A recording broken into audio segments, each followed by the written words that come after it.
A financial instrument is any contract that gives rise to a financial asset of one entity and a financial liability or equity instrument of another entity. मतलब इसके क्या मतलब what does it mean? It means कि for example एक company है, उसको organisation है, company है, उसको ना उसको ना फाइनेंस की ज़रूरत है। और हम सबको पता है कि जब भी किसी ऑर्गेनाइजेशन को, ये कंपनी को फाइनेंस की ज़रूरत होती है, वो दो तरीक़ों के थ्रू जो है ना फाइनेंस को सोर्स करती है, आइदर थ्रू इक्विटी और आइदर थ्रू डेट। इक्विटी के थ्रू करेगी तो ऑर्डिनरी शेयर्स इशू कर देगी, डेट के थ्रू करेगी तो डिबेंचर्स इशू कर देगी। लेकिन इस पूरी ट्रांजैक्शन में जो है ना मिनिमम दो पार्टीज इन्वॉल्व होती हैं, इशूअर और investor. For example XYZ private limited company issue 10,000 shares. अब इसमें जो इशूअर है वो एक्सवाइजिंग कंपनी, और इन्वेस्टर जो है वो बायर होगा जो भी शेयर्स को परचेज करेगा, मेनली शेयर होल्डर्स होते हैं। ठीक है। अब इस पूरी ट्रांजैक्शन में एक चीज़ देखने वाली चीज़ वो ये है कि दोनों पार्टीज़ की एक दूसरे के टवर्ड्स को ना कोई जो है ना कॉन्ट्रेक्चुअल ऑब्लिगेशन है। एक ने शेयर्स इशू करने और एक ने इसके अगेंस्ट जो है वो पेमेंट करनी है। तो अब यहाँ से हमें कुछ चीज़ समझने में जो आसानी हो रही है वो ये हो रही है कि कोई एक ऐसी ट्रांजैक्शन है या कोई एक ऐसा इंस्ट्रूमेंट है जिसके थ्रू एक पार्टी का एसेट बन रहा है और एक पार्टी की लाइबिलिटी बन रही है। जिसने शेयर्स खरीदे हैं उसके लिए फाइनेंशियल एसेट है, और जिसने पेमेंट करनी है उन शेयर्स की उसके लिए फाइनेंशियल लाइबिलिटी है, इन सिंपल वर्ड्स। तो अगर हम दोबारा रीड करते हैं डेफिनेशन को तो हमारे लिए डेफिनेशन को समझना आसान हो जाएगा। क्या financial instrument is any contract that give rise to a financial asset of one entity. एक एंटिटी के लिए फाइनेंशियल एसेट था जिसने इसको परचेज किया, जो बायर था, जो इन्वेस्टर था, और दूसरी पार्टी के लिए जो है वो फाइनेंशियल लाइबिलिटी है जिसने इसकी पेमेंट करनी है। जैसे मैंने बताया था कि एक बहुत स्टैंडर्ड है, इसको तीन मुख्तलिफ स्टैंडर्ड्स कवर करते हैं। आई 32 mainly deals with the presentation of financial instruments, I 7 deals with the disclosures, and I 9 deals with the measurement and recognition. अगर हम इसी डेफिनेशन को थोड़ा गौर से देखें तो इसमें से ही मैं इसकी टाइप्स को एक्सट्रैक्ट कर सकता हूँ। यहाँ का फाइनेंशियल एसेट है, फाइनेंशियल लायबिलिटी है, और जो तीसरी इसकी जो टाइप है वो कन्वर्टेबल्स है। What does financial assets mean? Financial assets क्या है हमारे लिए? स्टैंडर्ड क्या कहता है कि फाइनेंशियल एसेट्स क्या है? तो the definition of financial assets is financial asset is any asset that is cash, contractual right to receive cash, contractual right to exchange asset और फाइनेंशियल लाइबिलिटीज, और any equity instrument of another entity. इस पूरी definition में जो बहुत ज़्यादा चीज़ जिसको समझने की ज़रूरत है वो है कॉन्ट्रेक्चुअल राइट की। कॉन्ट्रेक्चुअल राइट जहाँ पे भी आ जाएगा to receive any asset or to exchange asset with the liabilities, तो that refers with to the financial assets। ये तो होगी इसकी डेफिनेशन। शुरू में मैंने आपको बताया था कि IFRS 9 जो है वो डील करता है with the measurement and recognition of financial instruments, और पेपर में भी जो चीज़ें एग्जामिनेबल हैं या टेस्टेबल हैं वो इसकी मेजरमेंट से रिलेटेड या रिकग्निशन से रिलेटेड है। अब आगे जो है हम फाइनेंशियल एसेट्स की मेजरमेंट या रिकग्निशन को समझने की कोशिश करते हैं। पहले तो उसको क्लासीफाई कर लेते हैं। अगर आपने इक्विटी इंस्ट्रूमेंट में इक्विटी इंस्ट्रूमेंट एक्वायर्ड किया या डेट इंस्ट्रूमेंट एक्वायर्ड किया as your financial instrument, as your financial asset, तो क्या ट्रीटमेंट होगी? पहले इक्विटी इंस्ट्रूमेंट में दो टाइप्स हैं। अगर आपका पर्पस है कि आपने हेल्ड किया फॉर ट्रेडिंग और हेल्ड किया नॉट फॉर ट्रेडिंग, तो अगर हेल्ड किया फॉर ट्रेडिंग तो होगा फेयर वैल्यू थ्रू PNL, अगर हेल्ड किया नॉट फॉर ट्रेडिंग तो fair value through OCI। Debt क्या होगा जी? अगर डेट आपने किया तो अमोर्टाइज कॉस्ट है, फेयर वैल्यू है, OCI या फेयर वैल्यू एंड PNL है। डेट का जो है वो हम इसमें डिस्कस ज़रूर करेंगे फाइनेंशियल एसेट्स को डिस्कस करते हुए, लेकिन मेनली जिसको हम डिस्कस करेंगे वो हम जब हम फाइनेंशियल लाइबिलिटीज़ को एक्सप्लेन कर रहा हूँ मैं, तो उसमें डिस्कस करेंगे कि डेट को हमने किस तरह या फाइनेंशियल लाइबिलिटी को जो हमने किस तरह अपनी फाइनेंशियल स्टेटमेंट्स में जो है वो रिकग्नाइज करना है या रिकॉर्ड करना है। First of all we are going to discuss about the equity instrument if held for trading. अगर इक्विटी इंस्ट्रूमेंट का हेड करते हैं हम ट्रेडिंग के लिए, तो इसकी जो इनिशियल रिकग्निशन है, मतलब जब एसेट को परचेज़ किया हमने, फाइनेंशियल एसेट को परचेज़ किया या शेयर्स को परचेज़ किया, उस टाइम हम इसको कैसे रिकग्नाइज करेंगे? उसको हम रिकग्नाइज करेंगे fair value through profit and loss account. Standard कहता है कि यार ये डिफॉल्ट अजम्पशन है, किसी भी फाइनेंशियल एसेट को रिकॉर्ड करने की जो डिफॉल्ट अजम्पशन है ना वो ये है कि उसको आप fair value through PNL record करो। अब उसको रिकॉर्ड करने का क्या तरीका है? इसकी जनरल एंट्री है financial asset debit, any increase in asset is debited, profit and loss account debit, और कैश एंड बैंक क्रेडिट। और प्रॉफिट एंड लॉस अकाउंट यहाँ पे ट्रांजैक्शन कॉस्ट जाएगी। जब भी हम कोई एसेट एक्वायर कर रहे हैं, शेयर्स परचेज कर रहे हैं, हमें कोई ना कोई ट्रांजैक्शन कॉस्ट उसके लिए अक्कर करनी पड़ती है। मिसाल के तौर पे हमने किसी ब्रोकर को कोई पैसे दिए हैं, कमीशन किसी को दिया टू एक्वायर द शेयर्स, तो वो जो हमने कॉस्ट पे की होगी, उसको ट्रांजैक्शन कॉस्ट को हम प्रॉफिट एंड लॉस में चार्ज करेंगे और उसको एक्सपेंस आउट करेंगे। यहाँ पे मैं इस चीज़ को दोबारा रिपीट करता हूँ कि हम उस कॉस्ट को एक्सपेंस आउट करेंगे। पेपर में ये एमसीक्यू पूछा जा सकता है कि किस मेथड के अंडर जो है ट्रांजैक्शन कॉस्ट आर एक्सपेंस्ड आउट। तो उसका सिंपल है कि अगर इक्विटी इंस्ट्रूमेंट को हेल्ड किया फॉर ट्रेडिंग या इक्विटी इंस्ट्रूमेंट को रिकॉर्ड करें through PNL, fair value through profit and loss account. ये तो हो गया इसकी इनिशियल रिकग्निशन। अब सब्सिक्वेंट रिकग्निशन में स्टैंडर्ड ये कहता है कि आपने अकाउंटिंग पीरियड पे जाकर ना अपने हर अकाउंटिंग पीरियड में एसेट को रिवैल्यू करना है। मिसाल के तौर पे मैंने 31 दिसंबर को रिवैल्यू किया कि जो मैंने एसेट परचेज़ किया था, अब उसकी एसेट की जो वैल्यू है वो इंक्रीज़ हो गई है, तो मुझे गेन हुआ होगा। अगर मैं उस गेन को रियलाइज़ कर रहा हूँ तो जो रियलाइज गेन्स हैं वो यहाँ चार्ज होते हैं, वो चार्ज होते हैं as an income in profit and loss statement. तो इसकी क्या जर्नल एंटर की फाइनेंशियल एसेट हमारा इंक्रीज़ हुआ होगा तो डेबिट, और प्रॉफिट एंड लॉस अकाउंट में हमने जाके इसकी इनकम को चार्ज करना। अगर हम इसकी एग्जांपल मैं आपको बताऊँ, थोड़ा सी इसकी एग्जांपल भी देख लेते हैं। मतलब financial instruments help for trading, initial recognition में ABC limited issue 10,000 share at $5 और ट्रांजैक्शन कॉस्ट कितनी उन्होंने इनकर किया उस पर $2,500। तो उसकी जनरल एंट्री मैंने आपको क्या बताई थी कि financial asset will be debited bye 50,000 and profit and loss account will be debited bye 25,000। और cash and bank balancing, every debit has an equivalent credit 52,500। Transaction cost is expense out. मतलब ये एक अहम पॉइंट है that distinguish between distinguish between कि हम जब asset को fair value through PNL record कर देते हैं और फेयर वैल्यू थ्रू हो से वन ऑफ दी फैक्टर्स है।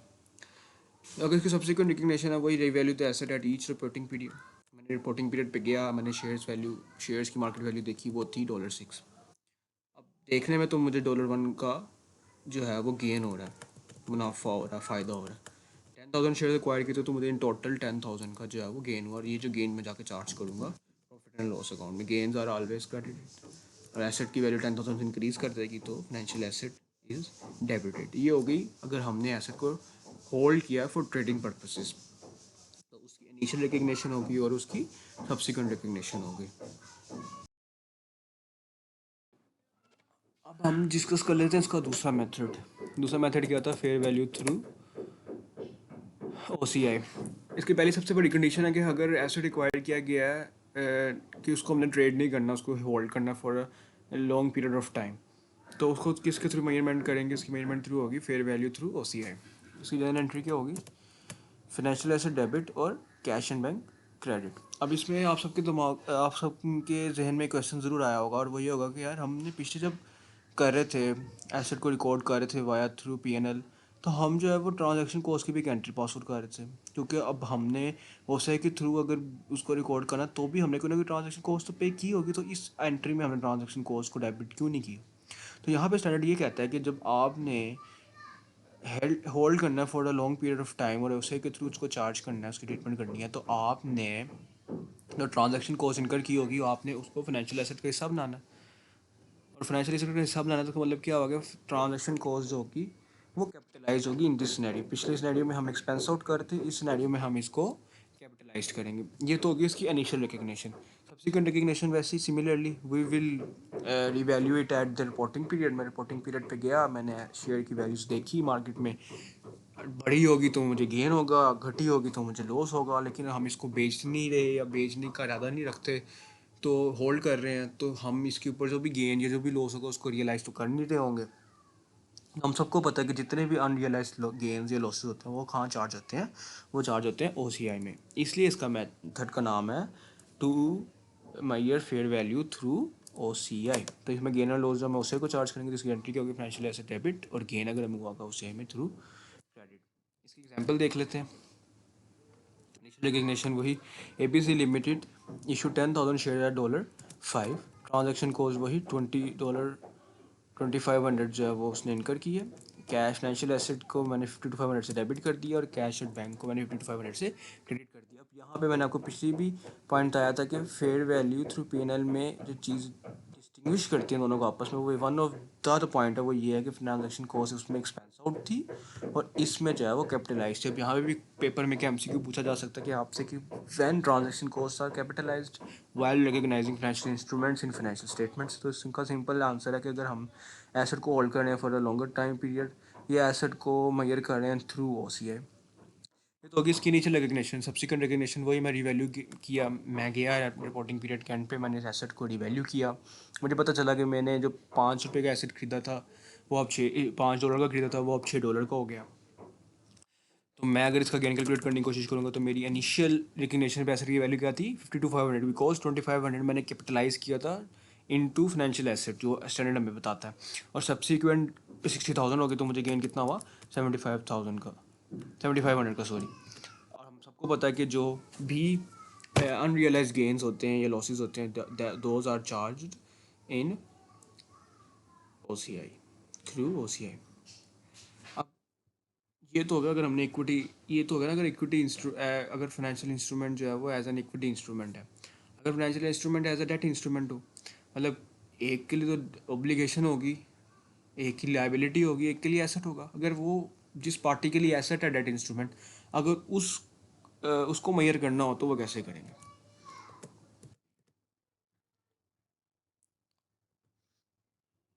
तो उसको मेजर करने के 3 मेथड है, amortise cost method, fair value through OCI, fair value through profit and loss. अब यहाँ पे चीज़ याद रखनी, यहाँ पे जो चीज़ समझने की ज़रूरत है वो ये है कि जब भी हमने अमोर्टाइज कॉस्ट के थ्रू एसेट को मेजर करना है या लायबिलिटी को मेजर करना है, तो हमें 2 टेस्ट परफॉर्म करने पड़ते हैं, बिजनेस मॉडल टेस्ट या contractual cash flow characteristic test. अभी बिजनेस मॉडल टेस्ट क्या कहता है कि the entity must intend to hold the investment to maturity. Contractual cash flow characteristics test कहता था contractual terms of the financial asset may give rise to the cash flow that are solely of principal interest. अगर मैं इसको simply concise करना चाहूँ तो ये है कि बिजनेस मॉडल टेस्ट कहता है कि पहले हम टेस्ट परफॉर्म करेंगे यार कि आइदर जो हमने एसेट होल्ड किया हुआ है हम इसको मेच्योरिटी तक होल्ड करें या नहीं करें। If yes, amortize cost method. Number 2 test, क्या हम इस एसेट के एवज हमें क्या रिसीव हो रहा है, प्रिंसिपल और इंटरेस्ट, या प्रिंसिपल इंटरेस्ट रिसीव हो रहा है या पे हो रहा है। तो हमें से कोई एक चीज़ भी पे हो रही है या रिसीव हो रही है, यस, देन क्या होगा, हमारा दूसरा टेस्ट भी ओके होगा, तो हम इसको किसके थ्रू रिकॉर्ड करेंगे, अमोर्टाइज कॉस्ट मेथड के थ्रू रिकॉर्ड करेंगे। अब इसकी इन तीनों मेथड्स की डिटेल ट्रीटमेंट जो है वो हम डिस्कस करेंगे while discussing financial liabilities, because ये फाइनेंशियल लायबिलिटीज़ में ज़्यादा अच्छे से कवर अप हो जाएगा। फाइनेंशियल लायबिलिटीज़ को डिस्कस कर लेते हैं कि फाइनेंशियल लायबिलिटीज़ की डेफिनेशन क्या है। Financial liabilities any liability that is a contractual obligation to deliver cash. उसमें क्या था, टू रिसीव कैश, इसमें क्या है, टू डिलीवर कैश, मतलब एक पार्टी कैश रिसीव कर रही है, दूसरी पार्टी पे कर रही है, एक का एसेट बन रहा है, दूसरे की लायबिलिटी बन रही है। टू एक्सचेंज फाइनेंशियल एसेट्स और लायबिलिटीज़, उधर भी यही था, टू एक्सचेंज फाइनेंशियल एसेट्स और लायबिलिटीज़, और डैट विल और may be settle in another entities on equity instruments. या तो इक्विटी के एंटिटी के अपने इक्विटी इंस्ट्रूमेंट्स में सेटल हो रहे होंगे, उधर क्या था कि किसी और एंटिटी के इक्विटी इंस्ट्रूमेंट में सेटल हो रहे होंगे। तो इनडायरेक्टली जो है दोनों की जो डेफिनेशंस हैं वो इंटरलिंक्ड है, आपस में सेम है। अब इसकी रिकग्निशन की वही मेथड है दो, अमोर्टाइज कॉस्ट मेथड और fair value through profit and loss method. Test तो हमने वो डिस्कस कर लिए थे। अब पहले हम डिस्कस कर लेते हैं अमोर्टाइज कॉस्ट मेथड क्या होता है। अमोर्टाइज कॉस्ट मेथड के लिए सबसे पहले हमने जो है वो 2 टेस्ट परफॉर्म किए। उन 2 टेस्ट को परफॉर्म करने के जब वो हमने 2 टेस्ट परफॉर्म कर लिए, उसके बाद हमने इस चीज़ का फैसला कर लिया कि हम इसको अमोर्टाइज कॉस्ट मेथड के थ्रू रिकॉर्ड करेंगे। वो अमोर्टाइज कॉस्ट मेथड के थ्रू रिकॉर्ड करने की जो इनिशियल रिकग्निशन है ना, स्टैंडर्ड ये कहता है कि आपने फेयर वैल्यू ऑफ लाइबिलिटी में से ट्रांजैक्शन कॉस्ट को लेस करते हैं। मिसाल के तौर पर 10,000 के अगर मैंने एसेट एक्वायर किया है तो उसमें से मैंने 2,500 को मैं ट्रांजैक्शन कॉस्ट से उसको मैं लेस करूँगा, तो मेरी 7,500 रुपीज़ या डॉलर्स जो है वो मेरी फाइनेंशियल लाइबिलिटी मेरी इससे रिकॉर्ड होगी in the statements of financial position.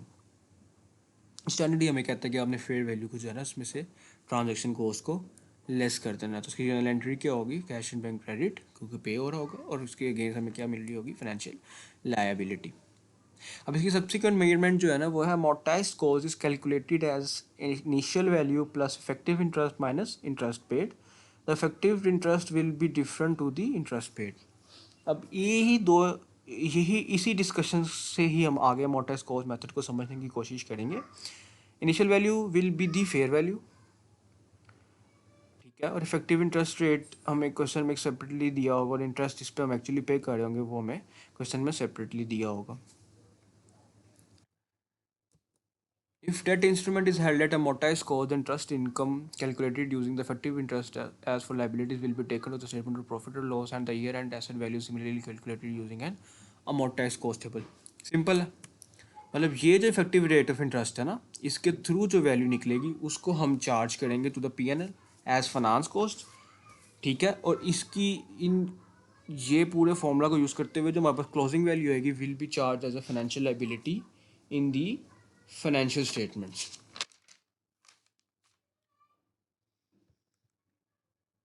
ठीक है। अब वो ये कह रहा है कि हमने मोटेस कोर्स जो निकालनी है वो वाया एक टेबल निकाली। अब ये वही फॉर्मूला है जो मैंने पीछे लिखा था, उसको मैंने एक टेबल की शक्ल दे दी है, ठीक है। इसमें बैलेंस बोर्ड फॉरवर्ड है, इंटरेस्ट इनकम है, इंटरेस्ट पेमेंट है और बैलेंस कैरी फॉरवर्ड है। इंटरेस्ट इनकम को मैं थोड़ा सा चेंज करना चाहूँ तो इफेक्टिव, ये इफेक्टिव हमारा इंटरेस्ट है और ये हमारा इंटरेस्ट पेमेंट्स है। ये फॉर्मूलाज भी मैंने लिख दिए हैं। बैलेंस फॉरवर्ड में सबसे पहले क्या चीज़ आएगी, fair value minus transaction cost. जो भी फेयर वैल्यू हमने रिकॉर्ड की होगी उसमें से हम ट्रांजैक्शन कॉस्ट को लेस कर देंगे।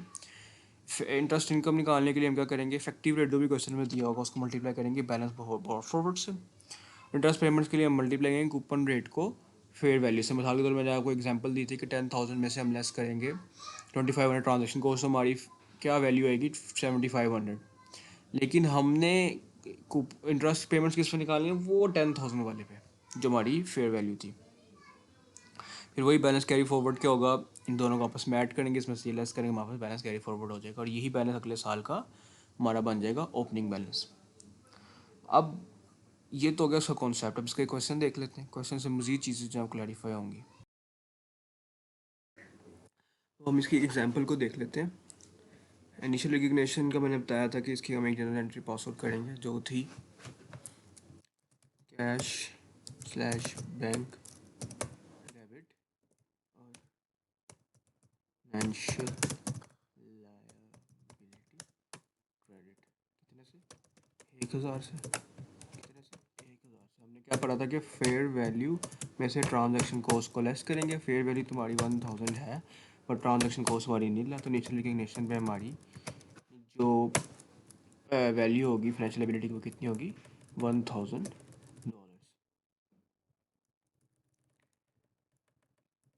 सब्सिक्वेंट रिकग्निशन के लिए क्या कहा था कि टेबल बनेगा, अमोर्टाइज कॉस्ट निकालेंगे उस टेबल के through.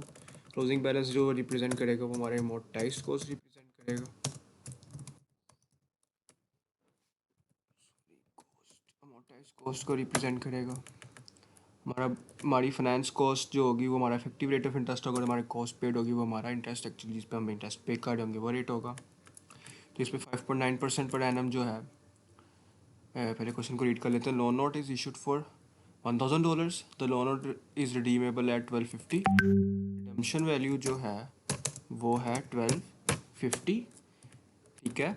The term of the loan is 5 years, 5 years, 1 2 3 4 5, and the interest is paid at 5.9%, 5.9%। और जो इफेक्टिव रेट ऑफ इंटरेस्ट है वो है 10%। तो ओपनिंग बैलेंस क्या होता है हमारा, हमारी होती है fair value minus transaction cost. है हमारी fair value minus transaction cost 0, 10,000 ही हमारी होगी फेयर वैल्यू, ठीक है। फाइनेंस कॉस्ट कितना निकलेगी, this multiply by this. Cost paid क्या आती है हमारी, fair value into coupon rate. और अमोर्टाइज कॉस्ट कितना निकलेगी हमारी, this plus this minus this. पिछले साल का क्लोजिंग, अगले साल का opening balance. Fair value minus transaction cost, इसका फॉर्मूला मैंने क्या बताया था, balance for forward into effective rate of interest और इसका fair value into coupon rate. Sorry, ये होगा हमारा क्लोजिंग बैलेंस क्या होगा, this plus this minus this. इसी तरह हमारा ओपनिंग, पिछले साल का क्लोजिंग बैलेंस अगले साल का ओपनिंग बैलेंस हो जाएगा। Finance cost this multiply by this और हमारा जो कॉस्ट पे हो रही होगी वो ही होगी, ठीक है। पिछले साल का क्लोजिंग अगले साल का ओपनिंग। फाइनेंस कॉस्ट क्या होगी, this multiply by 10%। Cost paid क्या होगी हमारी, दिस मल्टीप्लाई बाय हमारा क्लोजिंग बैलेंस क्या होगा 1190। अब ईयर एंड की जो हमारी वर्किंग है वो आपको समझने की ज़रूरत है। क्लोजिंग बैलेंस तो ज़ीरो हो जाएगा हमारा, बिकॉज हमारा ये जो ऑब्लिगेशन हो जाएगी वो उसको हम राइट ऑफ कर देंगे, हमारी ऑब्लिगेशन खत्म, हमारी लाइबिलिटी खत्म कर देंगे, जिस वजह से हमारे अगले लास्ट ईयर की जो हमारी क्लोजिंग बैलेंस होगा वो ज़ीरो हो जाएगा। लेकिन कुछ ना कुछ फाइनेंस कॉस्ट पे हो रही होगी, पहले फाइनेंस कॉस्ट कुछ फाइनेंस कॉस्ट होगी, उसको पहले कैलकुलेट कर लेते हैं। कुछ ना कुछ हम जो है वो इंटरेस्ट पे कर रहे होंगे, इंटरेस्ट पे, ताकि हमने 59 सॉरी 59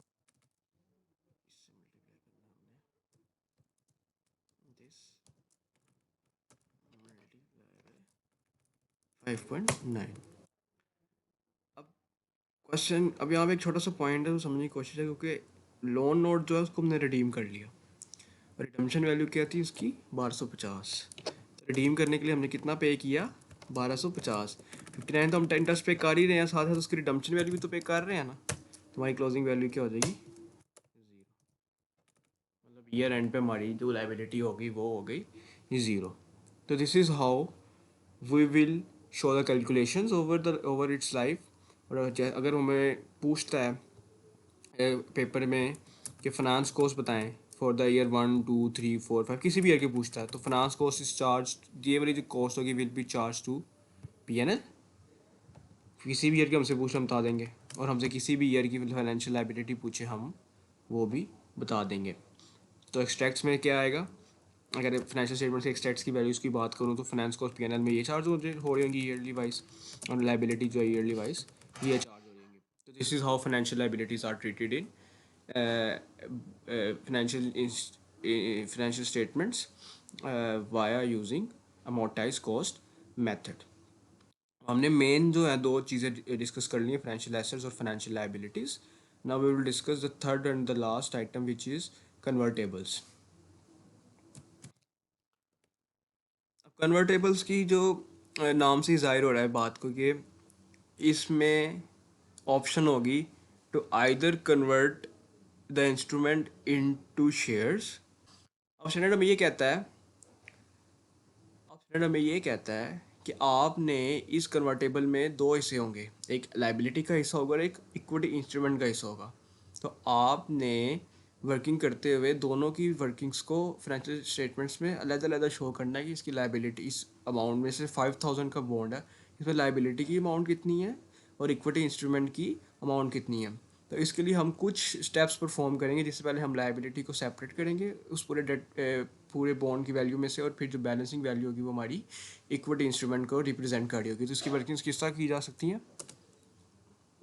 इसकी छोटी सी ये हिंट है कि हम इसको कैलकुलेट किस तरह करेंगे। ईयर 1 पे हम ले लेंगे ईयर 1 पे यार, तो समझने के लिए छोटी सी मैंने हिंट्स दी हैं अगली स्लाइड्स में, ठीक है। सिंपल है, कन्वर्टेबल्स को किस तरह रिकग्नाइज करेंगे। सबसे पहले जो डेट की जो प्रोबेबल कैश फ्लोज है उसका हम प्रेजेंट वैल्यू निकाल लेंगे, उस प्रेजेंट वैल्यू को एडअप कर लेंगे, वहाँ पर डेट एलिमेंट आ जाएगा 1 ईयर 2 ईयर 3 ईयर जितनी ईयर्स दिए हैं, नंबर 1। नंबर 2, जब आप डेट एलिमेंट आ जाएगा उसकी जब सब्सिक्वेंट रिकग्निशन करेंगे उसी तरह करेंगे जिस हम अमोर्टाइज्ड कॉस्ट पे करते हुए। नंबर 3, टोटल बॉन्ड वैल्यू में से डेट एलिमेंट को लेस करेंगे, हमारे पास जो है वो इक्विटी एलिमेंट की वैल्यू आ जाएगी। यहाँ पे क्या है, मैंने छोटा सा टेबल ड्रॉ किया, सिंपल कैश प्रेजेंट वैल्यू निकालने का सिंपल टेबल है।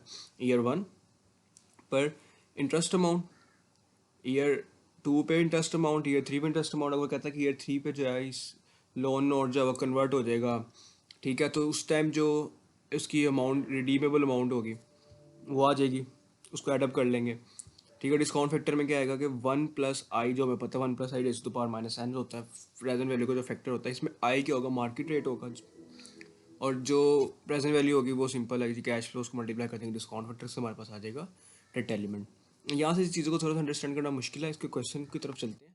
क्वेश्चन करेंगे तो मजीद क्लैरिटी आएगी। क्वेश्चन कहते हैं convert company issues a convertible loan. Convertible loan है simple, debt pays interest of 2%। मैंने क्या बताया था, पहले साल में इंटरेस्ट अमाउंट, दूसरे साल में इंटरेस्ट अमाउंट, अगर तीसरे साल में रिडीम है तो इंटरेस्ट प्लस उसकी जो भी रिडेम्पशन वैल्यू, कन्वर्टेबल कन्वर्ट है जो भी उसकी कन्वर्जन पे जो भी अमाउंट पे होगी वो, ठीक है। और in arrears the market rate is 8%। Discount factor पे हम डिस्काउंट फैक्टर किस रेट पे लेना है, मैंने अभी बताया आपको मार्केट रेट पर, मार्केट रेट पर। Being the interest rate for an equivalent debt without the conversion option. अब मैं आपको इसकी थोड़ी सी लॉजिक समझाने की कोशिश करता हूँ कि हम इसको मार्केट रेट पर क्यों डिस्काउंट कर रहे हैं। वो कह रहा है कि अगर आप, ठीक है, कोई ऐसा लोन नोट इशू करते जो इसकी टर्म्स कन्वर्टेबल ना होती, तो इस टाइम मार्केट में उस तरह की लोन का जो रेट ऑफ इंटरेस्ट चल रहा है ना, वो 8% चल रहा है। तो इस वजह से हमने 8% पर रख के उसको डिस्काउंट किया।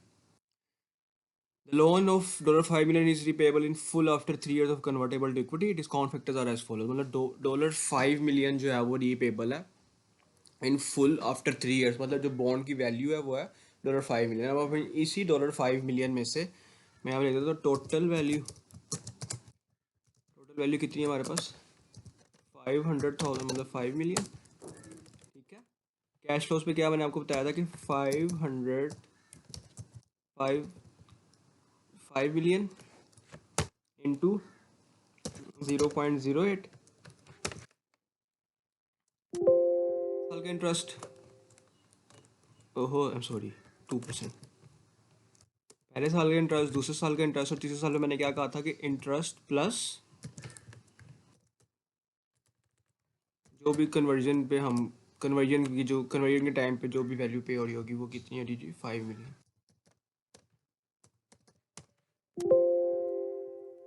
डिस्काउंट फैक्टर उसने हमें दे दिया 0.926। जो हमने मार्केट रेट पर डिस्काउंट करना है इसको, तो उसके पीवी फैक्टर्स निकाल लिए 0.926, 0.857 और 0.79। और अमूमन क्वेश्चन में दिए होते हैं डिस्काउंट फैक्टर्स, अगर ना दिया तो किससे कैलकुलेट करेंगे देखिएगा। पहले साल का निकाल लेते हैं 1 प्लस 0.08 पावर -1, कितना आ गया 0.9259। उसने आउट ऑफ किया 0.926। अगर क्वेश्चन में ना दिया तो किससे निकालना, ठीक है। हमारे पास प्रेजेंट वैल्यू आ गई 4227700। हमारे पास ये वैल्यू आ गई डेट की। मैंने बताया था कि इसका जो प्रेजेंट वैल्यू का टोटल होगा वो हो जाएगा हमारे पास डेट का टोटल। और हमारे पास टोटल वैल्यू कितनी थी, 5 million। डेट की वैल्यू आ गई तो इक्विटी हमारे पास कितनी हुई, 772300,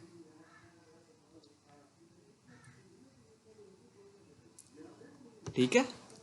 डेट का लैदा होगी, इक्विटी लैदा होगी, जो उसने शुरू में कहा था कि उन्हें डेट को लैदा रिप्रेजेंट करना है, इक्विटी को लैदा रिप्रेजेंट करना है। यहाँ पे हम एक एंट्री पास आउट कर देंगे, cash debit debt credit, equity भी क्रेडिट। कैश में कितना आ जाएगा जी, 5 million। यहाँ पे आ जाएगी डेट की अमाउंट और यहाँ पे आ जाएगी हमारे पास इक्विटी की। हमारी जनरल एंट्री पास होगी, ठीक है, डेबिट हो गया। अब हमारे पास डेट की वैल्यू आ गई है, तो हमने क्या कहा था कि जब हमारे पास डेट की वैल्यू आ जाएगी तो हम फिर डेट को अमोर्टाइज कॉस्ट में मेजर कर लेंगे, रिकग्नाइज कर लेंगे अपनी फाइनेंशियल स्टेटमेंट्स में। तो हमारे पास इस टाइम फेयर वैल्यू क्या है, ट्रांजेक्शन कॉस्ट कोई नहीं, तो यही हमारी फेयर वैल्यू हो जाएगी। अब फाइनेंस कॉस्ट कितने पे होगी, 8% पे, 0.08 मार्केट रेट है ना, इफेक्टिव रेट 0.08, ठीक है। एक्चुअली कितना पे हो रहा है, 0.02।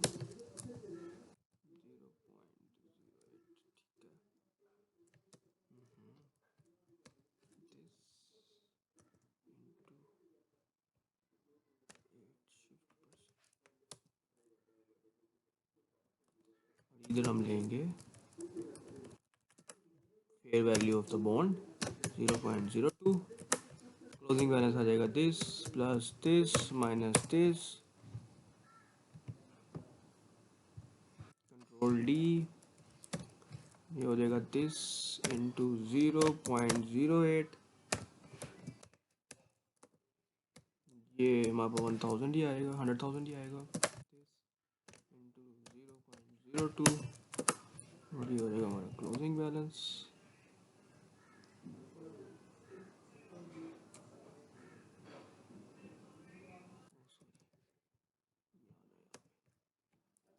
क्लोजिंग बैलेंस, ठीक है, 3 ईयर्स के तक था, इंटू 0.08, ये 100,000 ही होगा। तो ईयर 3 पे कैसा निकलेगी इसकी कॉस्ट पेड, सिंपल है, उसी तरह इसे हम निकालते हैं, 1,000 ही आ जाएगी इसकी भी, ठीक है। और ईयर 3 के एंड पे जो हमारा क्लोजिंग बैलेंस होगा वो होगा तकरीबन 5 million। The carrying amount of the liability at the end of the 3 years will equal the amount to be repaid। जो अमाउंट रीपे होनी है will be equivalent to the liability, जो हमारी लाइबिलिटी है वो उसकी इक्वलेंट होगी हमारी। इस तरह सिमिलरली हम इसको उसमें चार्ज करेंगे अपनी फाइनेंशियल स्टेटमेंट्स में, P&L में चार्ज कर देंगे, और इसको हम चार्ज कर देंगे in as a liability in financial position statement. तो this is how convertibles are treated. हमने फाइनेंशियल एसेट्स को पढ़ा, लाइबिलिटीज़ को पढ़ा, कन्वर्टेबल्स को पढ़ा, और समझने की कोशिश की कि how we recognize financial instruments in financial statements. I hope आपको चीज़ें समझ आई होंगी। This was from my side.